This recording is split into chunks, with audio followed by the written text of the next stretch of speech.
Hello, and welcome to Odds on Premier League Match Day 12.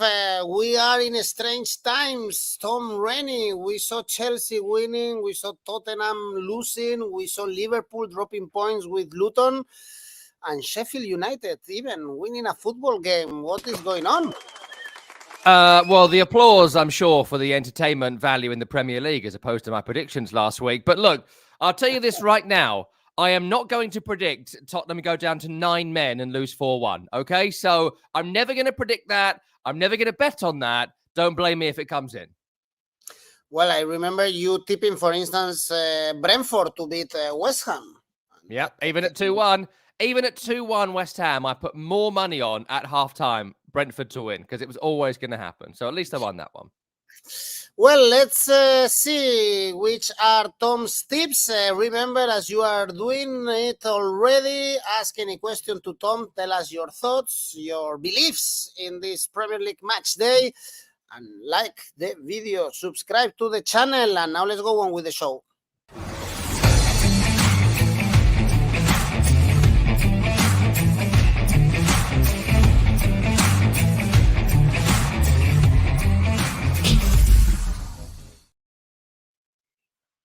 It was a crazy game indeed, the one we saw on Monday, as Adam is telling us. Many times you go for the cards market, actually, Tom, and especially, I forgot the name of the player who was sent off. Romero, always going to get sent off.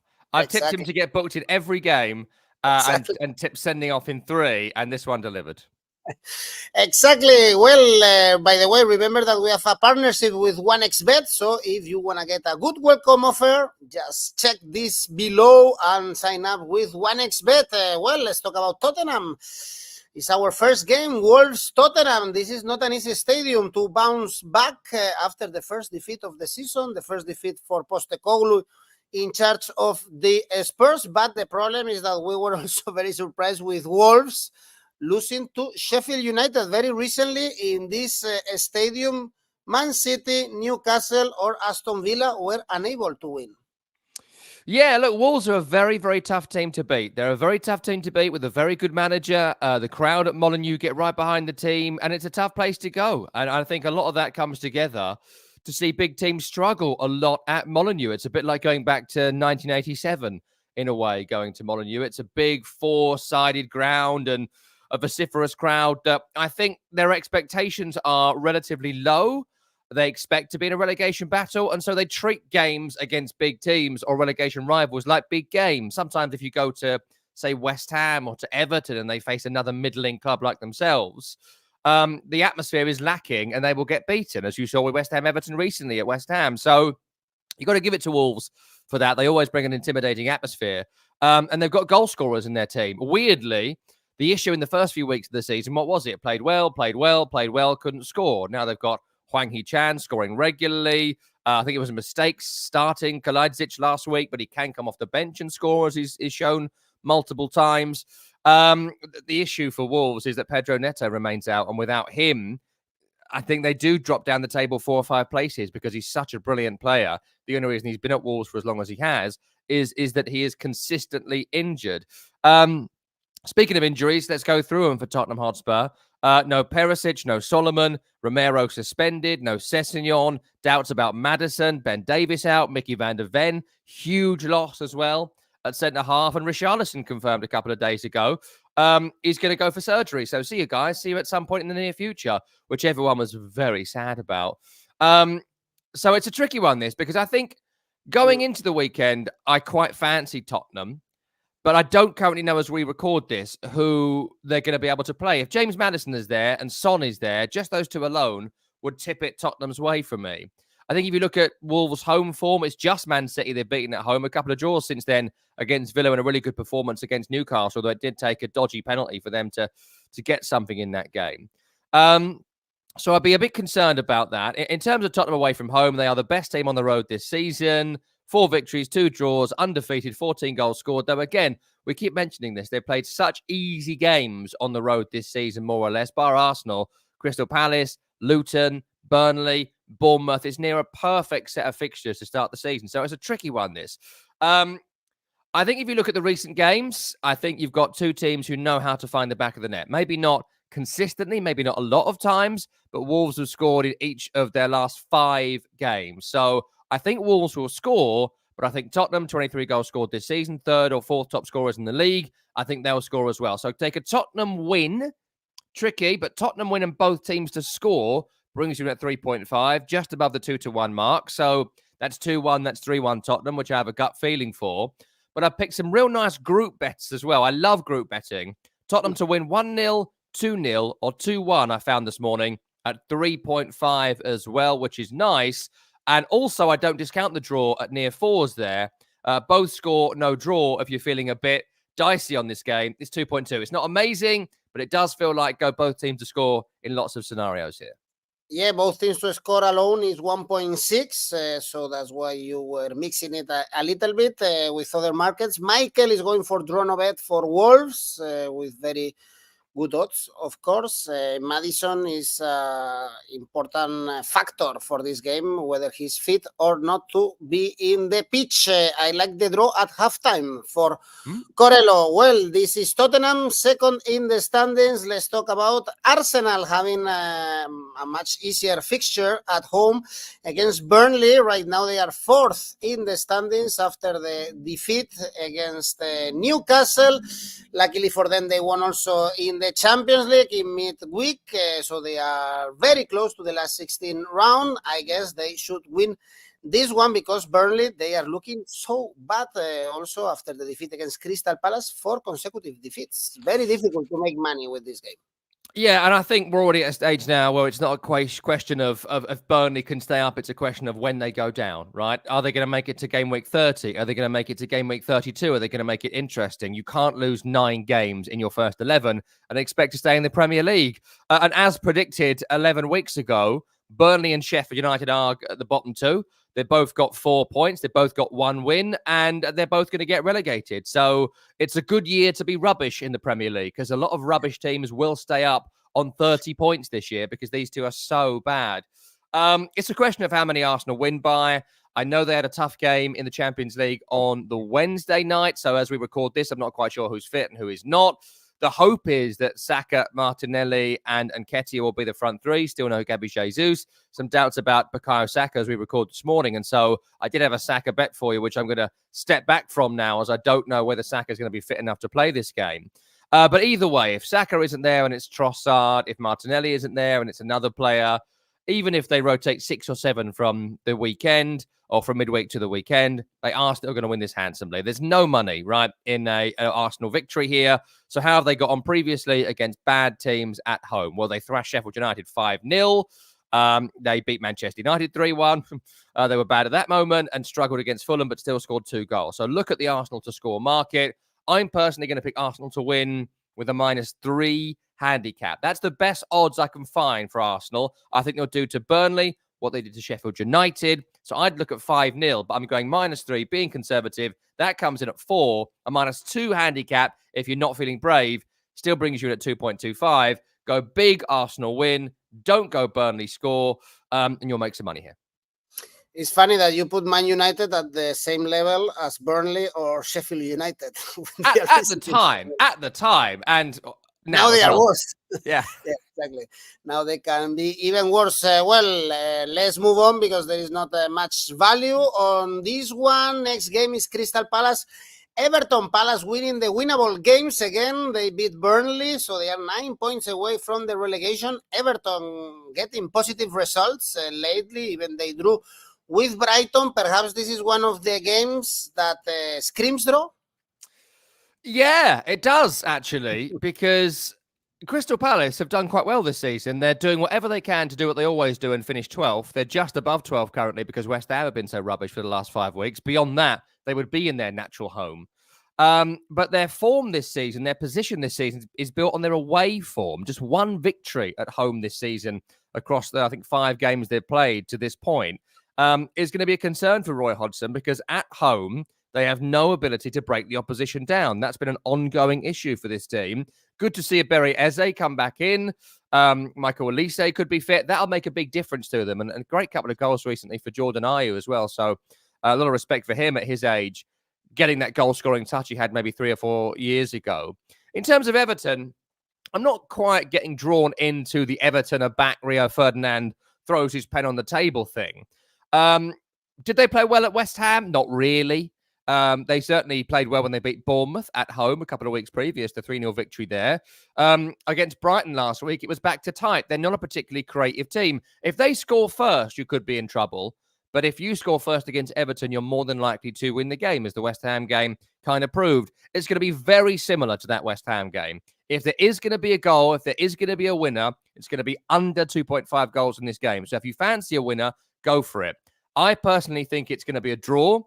I think a draw at 3.4 this morning, it was 3.2 last night, is quite nice. However, 0-0. Now, again, I don't go correct scores often, if at all, but 0-0 is 8.5. I really think there's going to be no goals in this game. So 8.5 for 0-0 is a cheeky little tip. If you do go for a winner, I'd pick Palace, but go under 2.5. That's coming in at 5.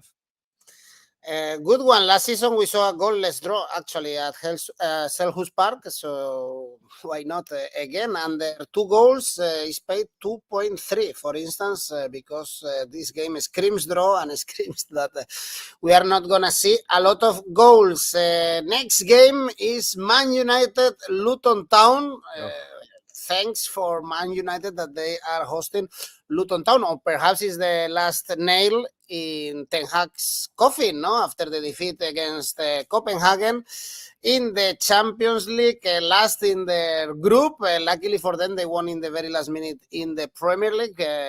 Could this be a trap, or you don't see any scenario where Luton can grab a point from Old Trafford? I think this one's quite painful to predict, to be honest, because firstly, the market will always be low for Manchester United to win at home. It always will be. There's very little value in this era of Manchester United to bet on them just to win at home against anybody. So you've got to try and find something. But I don't think it's going to be Erik ten Hag's last game. I think he will stay this season, whatever happens, because there is no sort of succession plan. And I do think the injuries have made a difference. Casemiro being out, Martinez being out, Luke Shaw being out, Jadon Sancho for whatever reason. There's doubts about Johnny Evans going to this one. Varane was diabolical in midweek. So there are issues there to solve for the manager. And the fact he takes off Rasmus Højlund in every game without having someone similar to replace him is very self-damaging. But he's built the attack around this guy who can't score in the Premier League, but he's got no one similar to replace him to play in the same way. So it's all a bit odd. He's got a lot wrong this season, but I don't think he'll be sacked. For Luton Town, I've got to tell you, they are going to go down, right? They're going to get relegated this year, Luton. But to be on a minus 11 goal difference, to have scored in the games they've scored in, I mean, when they've lost, bar the Tottenham game, they've scored in every single game. They find a way to get the back of the net. They find a way to not get beaten. They are battling in every single game to get something. So different to Burnley and Sheffield United. So incredibly commendable. And last week changed my mind a lot. I'm still going to back Luton to lose, but I'm doing no more handicaps on Luton games because they're going to fight and they might get something from it, as they showed so commendably against Liverpool last week. So don't go Man United win straight up. Look at Man United win and under 2.5 goals in the match. And I do that only because of Luton, not because of Manchester United, because they will not let you score 3, 4, 5, 6, even at 2-0. They'll continue to battle. So go Man United win, make it 2.5. That brings it in around, I think it was 2.8 I found this morning. In fact, 4.5 it's gone to now. And also, if you're looking for another Man United variant, there's only one player really doing it this season, and that is Bruno Fernandes. Incredible goal last week. Scored again in the Champions League in midweek against Copenhagen. Bruno Fernandes to score any time in this game is 2.9. If you double that up with the Manchester United win, you will make some money off of that. So low scoring, United win. Promise. It pays well. The lowest scoring game under 3 goals is around 2. I can see Gaming is telling us that Luton to win deserves to put some money on that. I can see Man United winning 1-0, the classic result lately for Man United. Next game Bournemouth, Newcastle. Right now, Luton Town, they are out of the relegation spots because Bournemouth, they are back in in those spots because they were thrashed by Man City. The thing is, if we can see Newcastle winning away from home this season, Tom, they've only won against Sheffield United away from home, and even they are coming from a defeat in Germany in the Champions League. This is incredibly tricky, and it's not tricky because I think Bournemouth are any good. Though I do think against Burnley a couple of weeks ago, and again they won 2-1, there were some really good performers. Semenyo and Solanke, I think, are good players. Tavernier, Philip Billing, who scored the winner in that game. There are some good players in that Bournemouth team. I think the issue for Andoni Iraola is that he has tried to go toe-to-toe with all these teams where his squad is so much worse than the teams that he is playing. They might win 5 or 6 games this season, but they will lose 30. And that will get you relegated unless you show a certain level of pragmatism. This manager has not shown as yet. Maybe you can get away with that in La Liga. I don't know. I don't watch it enough. Ask Alvaro. But I don't think you can do that in the Premier League, especially if it hasn't worked in the first 11. You have to change tack and do it now. And I don't think Bournemouth are going to do that. The only issue for me with Newcastle, the opposition, is the amount of players out. And I'll read you the list as I did earlier with Tottenham. No Tonali, no Murphy, no Byrne, who injured his spine in the Arsenal game last week and played on for another 10 minutes. No Harvey Barnes, no Elliot Anderson, no Sven Botman. Bruno Guimaraes is going to be suspended. Alexander Isak remains out. Doubts about Callum Wilson, who came off in midweek. No Javier Manquillo and no Matt Targett, who are, look, not amazing players, but they will play at fullback in the absence of Dan Burn, and he is out. So load of players missing right now for Newcastle. The balance of last year's team is totally gone. And as you mentioned, away from home this season, they have struggled, unlike last year. But, I will not be backing Bournemouth to win this game. I don't think even a draw at 4.3 is good enough for me. I think a really narrow, squeaky bum time victory for Newcastle United, very similar to what we saw last week against Arsenal, very similar to a performance we saw against West Ham and Wolverhampton Wanderers. They'll score 1, maybe 2, but I don't think Bournemouth have the offense that West Ham and Wolves have to score 2 themselves. Newcastle win, under 2.5 goals in the match brings you in at 4.5. If you're feeling slightly less positive about that, under 3.5 goals in the match brings you in at 2.63. So a Newcastle victory, and look at the underscore lines, that'll bring you some money. All right, still some trust on Newcastle. Also, Crutzen is going for Newcastle. For Corello, Newcastle were dreadful in midweek. I don't think they were that bad against Dortmund. They had their chances, but at the end, indeed, they lost. Games on Sunday, we have 5 games. Aston Villa, Fulham is the first one. Aston Villa, they are brilliant at home. They've won all 5 games in the Premier League this season. So even if Fulham, they put a fight against every team, Tom, this could be almost a sure bet going for Aston Villa to win here. Yeah, I think you have to look at the form of Villa at home. The best team at home in the Premier League this season. 5 games, 5 victories, 20 goals scored. I mean, it's been phenomenal at home, though I will say they were atrocious last week for spells against Nottingham Forest. I didn't see that result coming, and I think that's the kind of result that may hamper any potential European football charge this season for Unai Emery's side. But at home, as you say, been fantastic. So you've got to look at those results and try and follow that form. In terms of Fulham, I think the issues remain the same. We're going to have the same conversation about Fulham every single week. They're an incredibly well-organised team, but in Tim Ream, they have a defender who's getting too old. In Calvin Bass, they have their defender that's not good enough. In Raul Jimenez and Carlos Vinicius, they have 2 strikers who are simply not good enough. They have a midfield who are aging, and beyond Palhinha, who's trying to be an all-action man, there's not a great deal else in midfield of particular quality. So all sorts of issues there. Very commendable what they did last week against Brighton, but I don't see it here. I'm going almost purely off the back of Aston Villa's form, which I'll continue to back until there's a bump in the road. Villa to win this with just a -2 handicap brings you in at 5.5. Now, when you consider they beat Luton 3-1, West Ham 4-1, Brighton 6-1, Palace 3-1, and then Everton 4-0. I think that's really good, considering what we've seen so far this season. That would have delivered in every home game this season for Villa. 5.5 is extraordinary, so I'll snap your hand off for that one. As I mentioned there in the score lines, all but one game has been both teams to score. So both teams to score an over 3.5 goals in this match. That brings you in at 3.5. And you can add Villa on top of that if you want to bring it even higher. Villa and over 3.5 goals is 3.75, a little bit higher. So Villa, big win, lots of goals, and both teams score. Everyone agrees here with you. Corello, Aston Villa concedes goals, so Aston Villa to win and both teams to score. Talking about conceding goals and even a home win, why not? Brighton, Sheffield United, because every single game this season for Brighton in the Premier League saw both teams to score. Our tool in Oddspedia in the Premier League page show us this game highlighted for the both teams to score, and the odds are 1.9 because also we are seeing both teams to score in many Sheffield United games. So could be an option, not Tom? Brighton and both teams to score. Yeah, I mean, the only reason I haven't done that, even though they have scored in 3 of the last 5, and one of them was the victory last week against Wolverhampton Wanderers, which, I didn't see coming, absolutely, is that they've only scored 9 all season, right? So that troubles me. Maybe at 3-0 down, they might nick one, but it's not something I'll put my money on in this particular game. What I'm really looking at is 30 goals conceded. That's what I'm looking at here. I know 8 were in one game, but even if you take that away, it would be 22 goals conceded in 10, which is still an utterly atrocious record. If you take away the Newcastle 8-0 drubbing, they would still have the 3rd worst defense in the league. So it's that's what I'm looking at here. Plus, in terms of Brighton, and we're recording this before their game in the Europa League, so something extraordinary might have happened. But in general this season, they've been pretty impressive at home. Take away the West Ham defeat. I think they played great against Fulham last week, couldn't get that second goal. Great against Liverpool and got a little bit robbed there, and 2 3-1 victories before that. I think someone is due a pasting at the Amex because they're not scoring the chances they are creating. It's a little bit Graham Potter, Brighton, at times at home.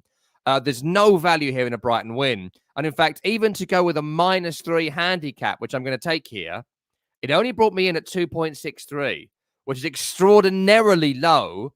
But right now, on Sheffield United's defensive record, Brighton have scored 14 goals at home.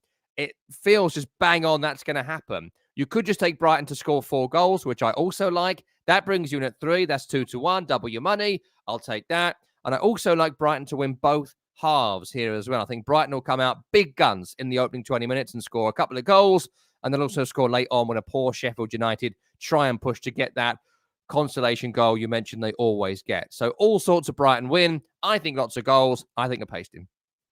Brighton safe bet, for instance, 1.3 could be easily your safe bet. Next game, Liverpool, Brentford. Here also low odds for Liverpool to win. We can expect that at home at Anfield. They misfired a lot against Luton Town. Still, they are only 3 points away from Man City. And the next game after the international break is that Man City, Liverpool, Brentford could be dangerous. 3 consecutive victories, Tom.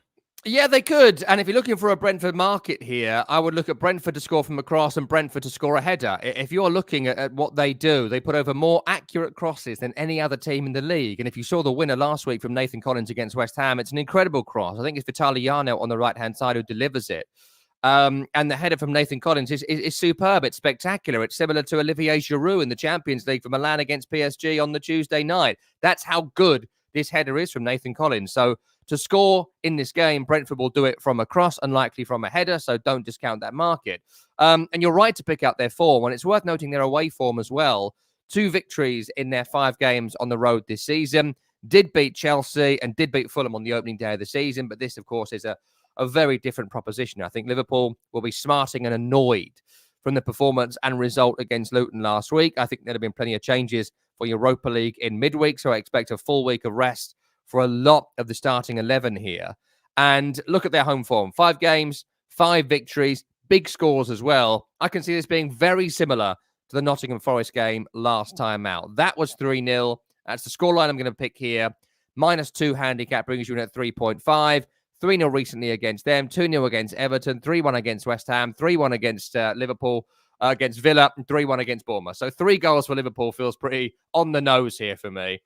So Liverpool with a -2 is 3.5. Liverpool to win in a group bet is quite nice here as well. 3-0, 3-1, 3-2. That brings you in at 4.5. I also think Liverpool are going to win both halves here. Early goal, late goal, wrap it up late with Salah maybe on a brace, 3-0 victory. Both halves is 3.25. So there's three quite nice, very easily visionable results for Liverpool. I can see them in my mind's eye, so I'm taking all of those. De Bruyne's vision is both teams to score, not the De Bruyne footballer, or perhaps, yes, but for sure our listener going for both teams to score 4 goals. In Anfield, this should be a good game, Liverpool-Brentford. Then, at the same time, we have a good Sunday in England. We have West Ham, Nottingham Forest. You said that the last month for West Ham was rubbish in this international break. 3 consecutive defeats in the Premier League at home. Last game, remember, was that defeat against Everton. For Nottingham, they could breathe after the victory against Aston Villa. They were winless in the previous 6 games. Yeah, it's not great, this one, really, because I think West Ham are having a bit of an identity crisis at the moment because against big teams, I think they have a really interesting way of playing. I think against possession-based teams, they have an effective way of playing. But right now, Nico Antonio is finished as a Premier League striker. I think David Moyes wants to make Jarrod Bowen the striker. And as ever with David Moyes, something that should happen now normally takes 10 weeks. So he's struggling to find what that front line is. He's struggling to find the makeup of his midfield. And last week, to not have Alvarez and Paqueta, I think they were key differentials in the game against Brentford. 2 of their best players, 2 of their 3 starting midfielders missing, and that cost them in the end. In terms of Nottingham Forest, they have just won 2 games away from home since promotion. One was against Southampton last season, the other earlier this campaign against Chelsea. Beyond that, they don't win away from home. Away from home, 4 goals, 10 conceded, just the 1 victory and the 1 draw.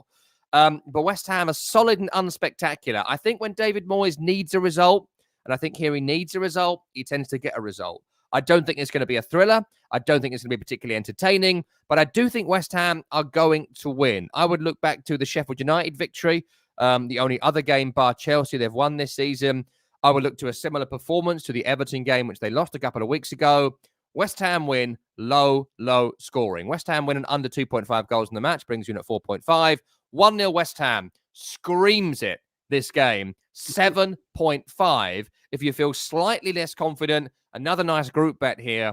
1-0, 2-0, 2-1 West Ham is 3. That's a double your money bet.